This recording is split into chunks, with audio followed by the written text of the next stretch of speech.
ઘણીવાર શું થાય કે આપણે ડિપ્રેશનમાં આપણે વધારે વયા જાય ને, એટલે આપણી મુશ્કેલી વધારે આવી થઈ જાય. અને એટલા માટે આપણે બધાએ એક ચીજ મારે એવી કહેવી કે જીવનમાં ડિપ્રેશન ન આવે ને એના માટે સંયુક્ત પરિવારમાં રહેવાનું શીખવું ભાઈ. બહુ એકલું પડવાનું ન વિચારતા. બહુ એકલું પડવાનો વિચાર કોણ આપે છે?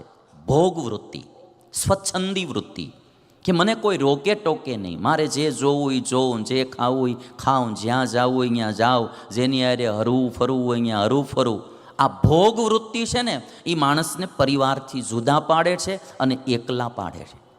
પણ એની ખબર નથી કે આજ જવાનીમાં આ વસ્તુ ભલે સારી લાગે, કાલ જીવનમાં એવી મુશ્કેલી આવશે. કોઈ પણ મુશ્કેલી માણસ જેટલો એકલો હોય ને એ મુશ્કેલી એના માટે 10 ગણી ભારે થઈ જાય. અને એનો એ માણસ જ્યારે સંયુક્ત પરિવારમાં હોય ત્યારે એની મુશ્કેલી માણસને હળવી થઈ જતી હોય.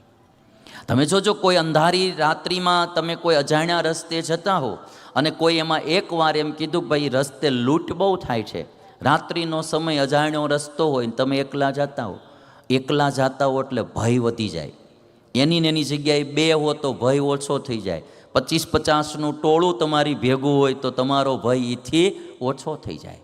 અને એમાં 100 માણા એક હારે હાલવાનું વિચારે તો પછી ભય એકદમ વયો જાય.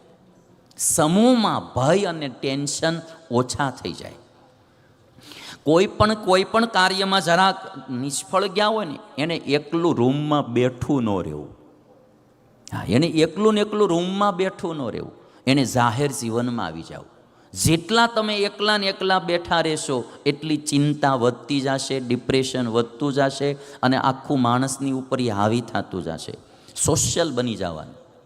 હા, એ વખતે નહીંતર સુઇસાઇડના વિચારો બહુ આવશે. એટલે હનુમાનજી મહારાજે જે આપણને પ્રેરણા આપી છે કે ધીરજ નહીં હારવાની. નિષ્ફળતા સફળતા ન મળે તો ધીરજ ન હારવી.